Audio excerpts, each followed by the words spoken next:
Okay, I'm gonna do a quick video of how I do the clear HTV if it's like a darker colored shirt. On a white shirt, you don't have to do this multi-step process, but on a dark shirt you do. So I have this, like I designed this actually in Affinity Designer. And then I traced it. I don't know, you guys use the Cricut, so, but I have like a tracing function somewhere. This is my tracing function. So I traced it first, and then I did an offset so that, see how it's like a little bigger than the actual image. So that's, I'm going to cut my white HTV out. That's going to be my white HTV. Okay, so that's the first step. I'm going to pause. I probably should have showed it to you on this screen. So again, this is the offset of that image. I'm going to cut this out in white HTV, but I'm going to reverse it first, just like any HTV. I know this is a different software than you guys use, but I'm just flipping it horizontally, and then I'm going to go ahead and cut it, and there is my white HTV. Excuse me. Okay, so now I cut that with my heat transfer smooth settings, but now I'm going to change it to the settings for the HTVRONT. I wish I could find the box. Here it is. Okay, so I'm using this sublimation HTV from HTVRONT. Yeah, that's what they're called. So it looks like this. It's kind of thick. It's shiny on one side, and it's cloudy on the other side. You're going to put this on your matte shiny side down, because that's actually your carrier sheet, just like, you know, the shiny side on your HTV. So back to here, I'm going to change my settings. It's kind of thick, so at least for a silhouette, I put my what is that, blade up to 6. My force is actually supposed to be 4, they say, but I do 5, and they say that the speed is supposed to be 5. I do 4, and then just 1 pass. So I'm going to go ahead and put this on my whatever this is called, the sticky mat, and cut that out. One thing I want to note about this HTVRONT sublimation HTV is it's thick, so it doesn't stick well to the mat. So it sticks up well initially, and then it starts to peel up. So I cut it a little tiny bit bigger than I actually have to, and I can find my washi tape. I have, I like to use that so you can see all my washi tape around here. Oh, here. I have washi tape, and I see how it's already starting to peel up, and that gets caught in the machine, and then the whole thing gets ruined. So I have, oh my gosh, this washi tape is not coming off very easily. Oh, you can't even see. Okay, so I cut it a tiny bit bigger so that I have room.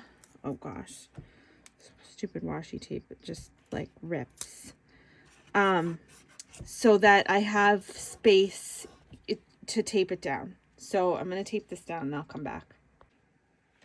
Okay, so you see I just taped it down, and I'll make sure that my design can fit inside of the tape. Okay. Okay. Don't be alarmed when it comes out and it doesn't even look like there's any lines on it. I don't know if you can see, there's some very faint lines, but you can't even feel them. So, usually I save my washi tape, but you'll see when I start to weed it, it's a different material. It's super thin, even though the cut settings are for thicker. Like, it just feels really thin. It's like a film, and it usually weeds really, really nicely. You'll see, it's hard to pull it off, but see, you can kind of see it now.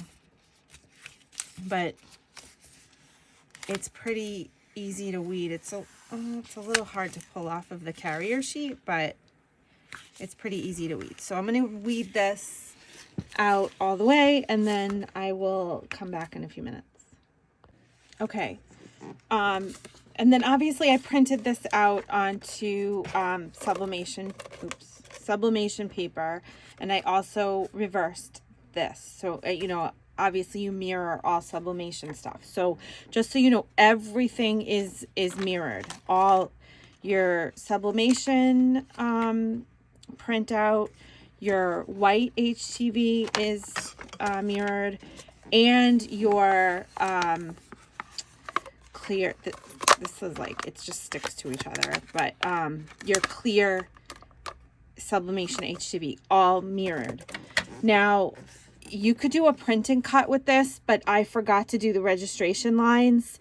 So I hand cut it out, but I noticed on my other ones that they weren't quite as close as I needed them. Like, I needed to really kind of cut more out in order to kind of really see where to put this once when it's time to put this onto the clear sublimation stuff, because you kind of have to line it up. So it's hard if you don't have some guides, basically. Like these are all my little guides on where to put it down to line it up. So I'm going to just cut this out a little more intricately, a little closer to it. I mean, all right, that should be good. So if I did this again, I would try to remember to do registration lines and do a print and cut so it's like exact. All right, next step. Okay, so I already pre-pressed this shirt, and I also had another little saying underneath it. It says Cabral and then Family Christmas 2022. So I'm doing this all in the white, the outline that's going to be for the sublimation, and then the little decal underneath. So I'm just tacking this down. So I'm doing this 305 degrees for 10 seconds. Okay. And then obviously this is a hot peel, just like you do with, you know, any other heat transfer vinyl shirt.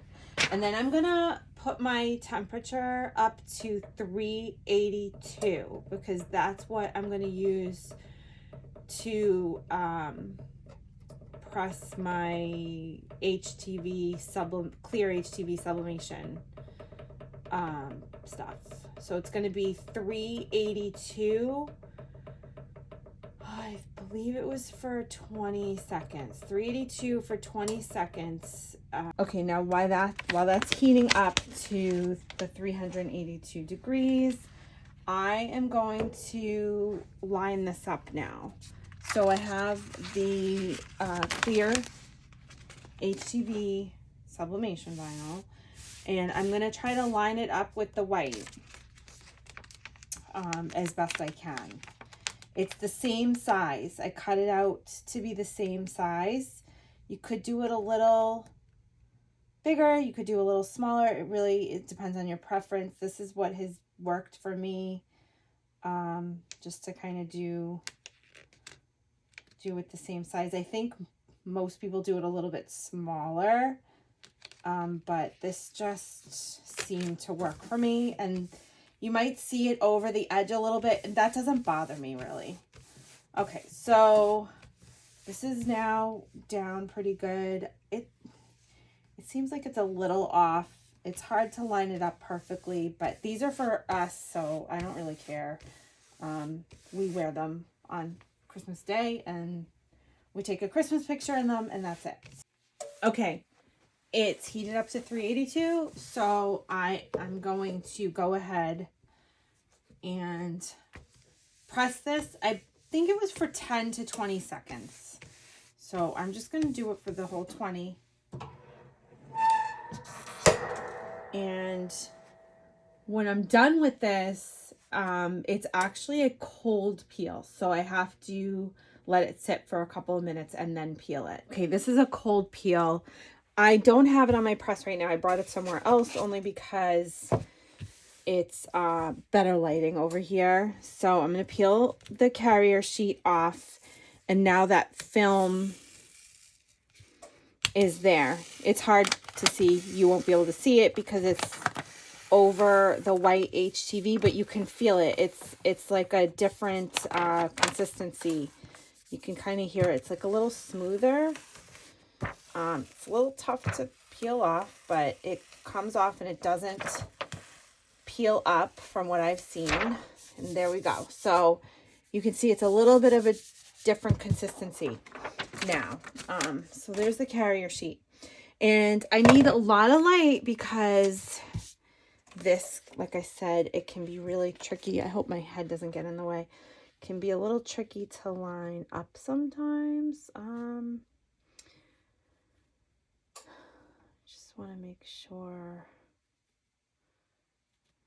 This is why I think it would be better if I had done like a print and cut, and then it's perfectly lined up to this. But I didn't, so I ran out of the tape that's on my tape dispenser. So thankfully I had a spare, but I have to buy some more heat tape for my tape dispenser because this is kind of a pain in the butt. I just put on a couple pieces back in my heat press, and the sublimation paper is on top of the clear HTV sublimation vinyl, and which is over the white sublimation. No, just white HTV. And then the butcher paper. And this is now still on 382, but it's on for 50 seconds now. Okay. So 382 for 50 seconds with a firm pressure. And now this is a hot peel. So hopefully it came out. Oh my gosh, it's really hot. Oh no, some of the vinyl came off with the heat tape. Uh-oh. Well, I can fix that. Hopefully you can see. Let me see. And there it is. But you see what I mean about the white overlay, like in some spots. It's a little bit bigger than in other spots because I didn't line it up perfectly. But that doesn't bother me too much. And ta-da! It's done. Okay, I did end up fixing a C. The C, I had to cut out a new one because I couldn't get it right. And there we go. It's all done.